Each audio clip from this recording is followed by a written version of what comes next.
নমস্কাৰ প্ৰিয় বন্ধু বান্ধৱীসকল, আহঁত গছৰ এটা পাতেৰে এটা উপায় কৰি ঘৰৰ এই স্থানত ৰাখক, আপোনাৰ ঘৰলৈ লক্ষ্মী দেৱীৰ আগমন হ'ব। মাত্ৰ এটা সপ্তাহতেই আপোনাৰ ঘৰখনক অৰ্থনৈতিক দিশত টনকিয়াল কৰি তুলিব এই উপায়ৰ জৰিয়তে। আনৰ ওচৰত আপুনি কেতিয়াও হাত পাতিব নালাগে বা আনৰ ওচৰত আপুনি কেতিয়াও বিচাৰিব নালাগে।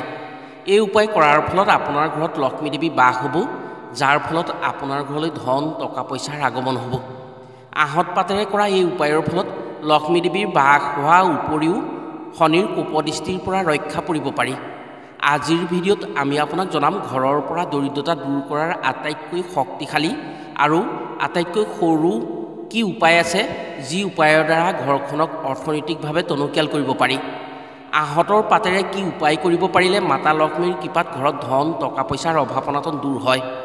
আহঁত গছক কিয় বহু মানুহে পূজা কৰে, আহঁত গছক কিয় চৌহদত থাকিবলৈ দিব নালাগে, আহঁত গছৰ পাত শিপা আৰু ছাল ব্যৱহাৰ কৰি কি ৰোগৰ পৰা পৰিত্ৰাণ পাব পাৰি, ঘৰৰ কোন দিশত আহঁত গছ থাকিলে ঘৰলৈ দুখ দৰিদ্ৰতা আহি নানান দুখ যান্ত্ৰণা হয়।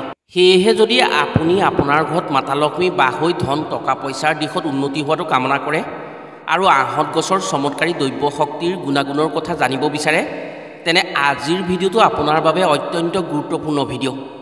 আজিৰ ভিডিঅ'টো যদি আপুনি সম্পূৰ্ণকৈ চায়, তেনে আহঁত গছৰ দ্ৰব্য শক্তিযুক্ত গুণসমূহৰ কথা জানি আৰু আহঁত পাতেৰে কৰা উপায়টোৰ বিষয়ে জানি সেই উপায়টো কৰি নিশ্চয় উপকৃত হোৱাৰ সুযোগ পাব। কুৰুক্ষেত্ৰ যুদ্ধৰ পাছত যেতিয়া হস্তিনাথ ৰাজভঁৰাল উদং হৈছিল, তেতিয়া ৫ পাণ্ডৱ মহাবিবুদ্ধিত পৰিছিল। কোনো ফালৰ পৰাই ৰাজভঁৰাল টনকিয়া কৰাৰ উপায় বিচাৰি পোৱা নাছিল।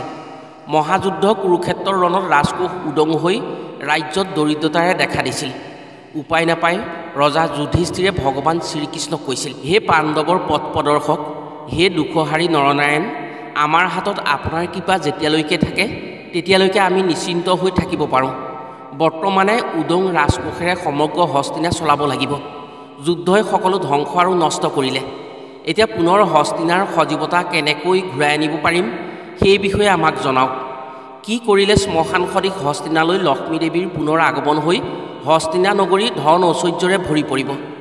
যুধিষ্ঠিৰৰ এনে প্ৰশ্ন শুনি ভগৱান শ্ৰীকৃষ্ণই ক'লে, হে ধৰ্মৰাজ, তুমি যি সমস্যাক লৈ চিন্তিত হৈছা সেয়া সৰু কথা নহয়, তথাপিও ইয়াৰ উপায় নথকা নহয়। যদি তুমি মই কোৱা কাৰ্য কৰিব পাৰা, তেনে তোমাৰ হস্তিনা নগৰী পুনৰ সমৃদ্ধিশালী হৈ পৰিব। তেতিয়া ধৰ্মৰাজ যুধিষ্ঠিৰে প্ৰণাম জনাই ভগৱান শ্ৰীকৃষ্ণক ক'লে, হে বাসুদেৱ, সেই কৰ্মৰ কথা কওক, হস্তিনা নগৰী পুনৰ সম্পদশালী কৰক। তেতিয়া ভগৱান শ্ৰীকৃষ্ণই ক'লে, হে যুধিষ্ঠিৰ, সকলো দেৱী দেৱতাৰ প্ৰিয় গছ হৈছে আহঁত গছ, যি গছৰ তলত সকলো দেৱী দেৱতাই জিৰণি লয়। সেই আহঁত গছত লক্ষ্মী দেৱীৰো বাস হয়। আহঁত গছ লক্ষ্মী দেৱীৰ অতিকে প্ৰিয়। এই গছ য'ত থাকিব সেই স্থানত সকলো দেৱী দেৱতাৰ শক্তি বিৰাজমান হৈ থাকে। গতিকে তুমি তোমাৰ ৰাজ্যত মন্দিৰ জলাশয়ৰ পাৰত ৰাজহুৱা স্থানত আহঁত গছ ৰুব পাৰা, তেনে তোমাৰ মহাপুণ্য হোৱাৰ লগতে সেই গছৰ চমৎকাৰী দ্ৰব্য শক্তিৰ প্ৰভাৱত তোমাৰ ৰাজ্যলৈ লক্ষ্মী দেৱীৰ পুনৰ আগমন হ'ব আৰু লাহে লাহে তোমাৰ ৰাজ্যত ধন ঐশ্বৰ্যৰে ভৰি পৰিব। লগতে দেৱলোকৰ দেৱী দেৱতাৰ কৃপাত তুমি সুখী হ'ব পাৰিবা। তেতিয়া ভগৱান শ্ৰীকৃষ্ণৰ কথা শুনি ৰজা যুধিষ্ঠিৰে হস্তিনা নগৰীত বিভিন্ন স্থানত আহঁত গছ ৰোপণ কৰিলে।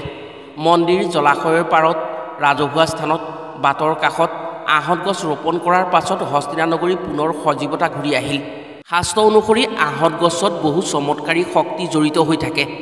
এই গছ ঘৰৰ নিচেই কাষত বা চৌহদত থাকিব নালাগে, ৰাজহুৱা স্থানত বা মন্দিৰৰ কাষত বাটৰ কাষত ৰুব লাগে। আয়ুৰ্বেদৰ অনুসৰি এই গছৰ পাত শিপা ছাল ব্যৱহাৰ কৰি বিভিন্ন ৰোগৰ পৰা পৰিত্ৰাণ পাব পাৰি। এই গছক পূজা কৰিলে দেৱী দেৱতাৰ কৃপা পাব পাৰি আৰু এই গছক নিয়ম অনুসৰি পূজা কৰিলে মনৰ ইচ্ছা পূৰণ হয়। হিন্দু শাস্ত্ৰমতে আহঁত গছৰ শিপাত ভগৱান শ্ৰীবিষ্ণু, মধ্যভাগত অৰ্থাৎ গা গছত দেৱাদিদেৱ মহাদেৱ আৰু ওপৰ অংশত ব্ৰহ্ম শক্তিয়ে বাস কৰে। যদি পুৱা স্নান কৰি আহঁত গছত কোনো লোকে সৎ মনেৰে স্পৰ্শ কৰে, তেনে তেওঁ লক্ষ্মী প্ৰাপ্তি হয়। যদি পুৱা স্নান কৰি আহঁত গছৰ প্ৰদক্ষিণ কৰিব পাৰে, তেনে আয়ুস বৃদ্ধি হয়। নিয়মিতভাৱে আহঁত গছৰ তলত পুৱা গধূলি জল অৰ্পণ কৰি বন্তি জ্বলালে সেই ব্যক্তি কেতিয়াও কাৰো ওচৰত পৰাজয় হ'ব নালাগে। মংগলৰ অধিপতি বাবা বজৰংবলীৰ কৃপাত তেওঁ অসীম শক্তিৰ অধিকাৰী হয়। যদি কোনো ব্যক্তিয়ে জলাশয়ৰ কাষত আহঁত গছ ৰোপণ কৰে তেনে তেওঁ 1000 গোদানৰ সমান পুণ্য হয়।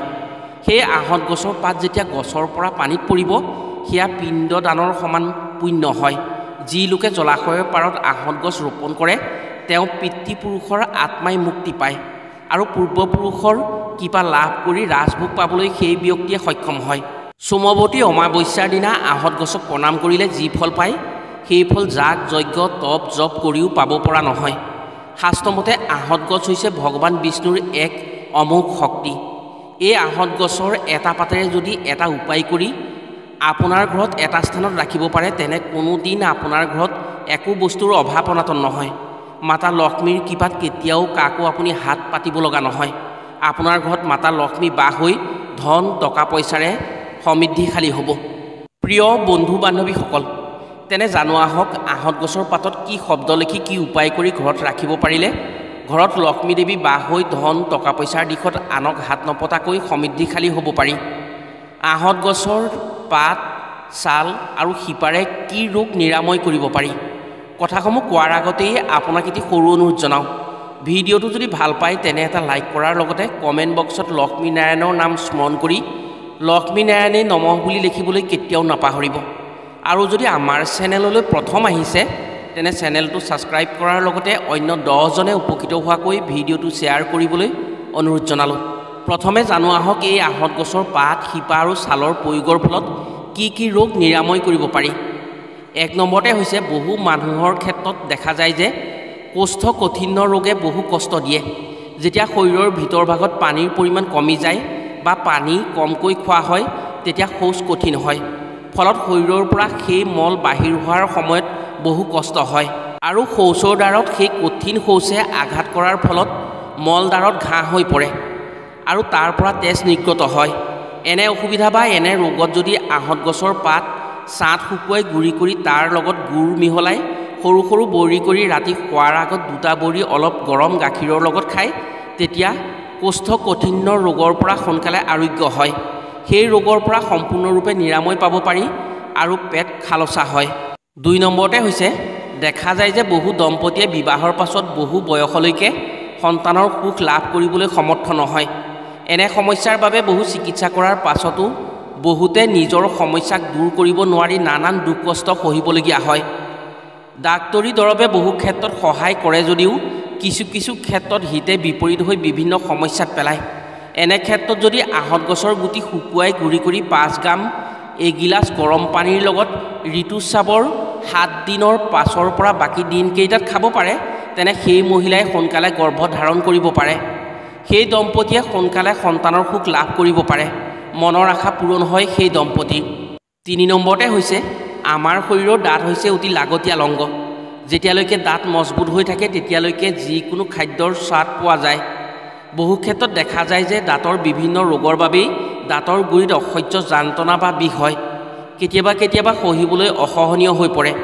বিভিন্ন বিষনাশক দ্ৰব্য খাই উপশম পোৱা যায় যদিও কেতিয়াবা সেই বিষনাশক দ্ৰব্যৰ পাৰ্শ্বক্ৰিয়াৰ ফলত শৰীৰত বহু ডাঙৰ ক্ষতি হয়। দাঁত বিষৰ সময়ত যদি আহঁত গছৰ কোমল কোমল পাত পিচি জালুকৰ গুড়িৰ লগত মিহলাই সৰু সৰু বড়ি কৰি সেই বড়ি বিষোৱা দাঁত বা বিষ হোৱা ঠাইত হেঁচা দি অলপ সময় ৰখা হয় তেনে সেই বিষ কমি দাঁতৰ বিভিন্ন ৰোগৰ পৰা উপশম পোৱা যায়। এই ঔষধ দাঁতৰ যিকোনো ৰোগতেই ব্যৱহাৰ কৰিব পাৰি। 4 নম্বৰতে হৈছে বৰ্তমান সময়ত খাদ্যৰ ভেজাল প্ৰদূষণ আদিৰ বাবে বহুতৰ যৌন ক্ষমতা কমি যোৱা দেখা যায়। খুব কম বয়সতে যৌন শক্তিৰ দুৰ্বলতা আহি বিবাহিত জীৱনত সুখী হ'ব নোৱাৰে। এনে ক্ষেত্ৰত যদি আহঁত গছৰ ফল শিপা ছাল আৰু কোমল কোমল পাত প্ৰতিবিধৰে 20 গ্ৰামকৈ লৈ পাচন কৰি সিজাই লৈ অলপ মৌ বা চেনিৰ লগত খাব পৰা হয় তেনে সেই সমস্যা 3 দিনত ভাল হৈ পৰিব। যৌন শক্তিৰ দুৰ্বলতা নাইকিয়া হ'ব, বৈবাহিক জীৱনত সুখী হ'ব পাৰিব। এইদৰে খালে ধাতু ক্ষয় হোৱা ৰোগৰ পৰাও পৰিত্ৰাণ পাব পাৰি। ইয়াৰ উপৰিও কটা চিঙা বা পৰাঘাত যদি আহঁত গছৰ ছাল শুকুৱাই গুড়ি কৰি লগোৱা হয় তেনে খুব সোনকালে উপশম পাব পাৰি। সোনকালে সেই ঘাঁ শুকাই পৰে। 5 নম্বৰতে হৈছে হাঁপানী ৰোগ বা শ্বাস প্ৰশ্বাসত কষ্ট পোৱা ৰোগে মানুহক বহু কষ্ট দিয়ে। যদি হাঁপানীৰ ৰোগ হৈ শ্বাস প্ৰশ্বাসত কষ্ট হয় সেইসকল ব্যক্তিয়ে যদি আহঁত গছৰ ছাল শুকুৱাই গুড়ি কৰি সেই গুড়ি 5 গ্ৰামকৈ গৰম পানীৰ লগত দিনে 3 বাৰকৈ 3 দিন খাব পাৰে তেনে সেই ৰোগৰ পৰা সম্পূৰ্ণৰূপে পৰিত্ৰাণ পাব পাৰে। আহঁত গছৰ ব্যৱহাৰে বিভিন্ন ৰোগৰ পৰা পৰিত্ৰাণ পাব পাৰি। এইসমূহ তথ্য আমি আয়ুৰ্বেদ শাস্ত্ৰৰ পৰা তুলি ধৰা হৈছে।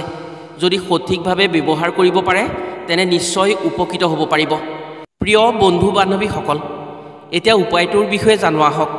যদি আপোনাৰ ক্ষেত্ৰত ধন টকা পইচাৰ সুখ পোৱা নাই, যিমান উপাৰ্জন কৰিলেও ঘৰত ধন টকা পইচা নৰয়, বিপদ বিঘিনিৰ সময়ত আপুনি আনক হাত পাতিব লগা হয়, যেতিয়া ঘৰত ধন টকা পইচা থাকে তেতিয়া বিভিন্ন বিপদ বিঘিনি আহি ঘৰত ধন টকা পইচা নৰয়, তেনে এই উপায় নিশ্চয় কৰক। এই উপায়ৰ ফলত মাতা লক্ষ্মী অতি প্ৰসন্ন হয় আৰু মাতা লক্ষ্মী ঘৰত বাস হয়। আপুনি এই উপায় পূৰ্ণিমা বা শুক্লপক্ষৰ একাদশীত কৰিব লাগিব, নহ'লে শুক্লপক্ষৰ যিকোনো এটা শুক্ৰবাৰে কৰিব পাৰে। শুক্ৰবাৰে আপুনি সোনকালে উঠি স্নান কৰিব, ৰঙা বস্ত্ৰ পৰিধান কৰি আহঁত গছৰ তলত গাখীৰ দিব।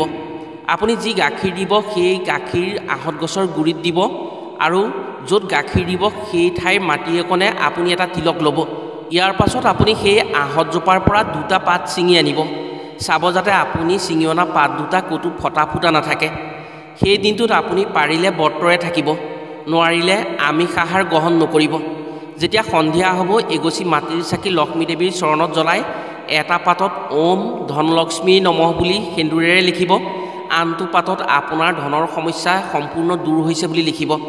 ইয়াৰ পাছত যিটো পাতত ধনৰ সমস্যা দূৰ হৈছে বুলি লিখিব সেই পাতটো বন্তিগছি জ্বলাই বন্তিগছিৰ ওপৰত কিবা এটা ব্যৱস্থা কৰি ৰাখি দিব, যাতে বন্তিগছিৰ জুয়ে সেই পাতটো পুৰি পেলায়। তেনেকৈ ৰাখিব। ইয়াৰ পিছত মাতা লক্ষ্মীক ভক্তি কৰি পূজা প্ৰাৰ্থনা কৰিব আৰু যিটো পাতত ওম ধনলক্ষ্মী নমঃ বুলি লিখিছিল সেই পাতটো আপোনাৰ ঘৰৰ ধনৰ বাকচত ৰাখি থ'ব। এই উপায় কৰি যদি সেই পাতটো আপোনাৰ ঘৰৰ ধনৰ বাকচত ৰাখিব পাৰে তেনে আপোনাৰ ঘৰত মাতা লক্ষ্মী বাস হ'ব। কোনোদিন ধন টকা পইচাৰ অভাৱত পৰিব লগা নহয়। বহু ধনী নহ'লেও কোনোদিন আনৰ ওচৰত আপুনি হাত পাতিবলগীয়া নহয়। মাতা লক্ষ্মীৰ কৃপাত সদায় আপুনি ধনৱান হৈ থাকিব। আপুনি কোনো ধনৰ ক্ষেত্ৰত অসুবিধা নাপায়। প্ৰিয় বন্ধু বান্ধৱীসকল, দৈৱ শক্তিযুক্ত আহঁত গছৰ পাতেৰে যদি এই উপায় কৰি ঘৰত ৰাখিব পাৰে তেনে নিশ্চয় ধন সুখৰ অধিকাৰী হ'ব পাৰিব আৰু আপুনি উপকৃত হ'ব পাৰিব। আজিলৈ ভিডিঅ'টো ইমানতে সামৰিছোঁ। পুনৰ অন্য এটি ভিডিঅ'ৰ জৰিয়তে লগ পোৱাৰ প্ৰতিশ্ৰুতিৰে আজিলৈ আহোঁ। সকলো ভালে থাকক, সুস্থ থাকক। ধন্যবাদ।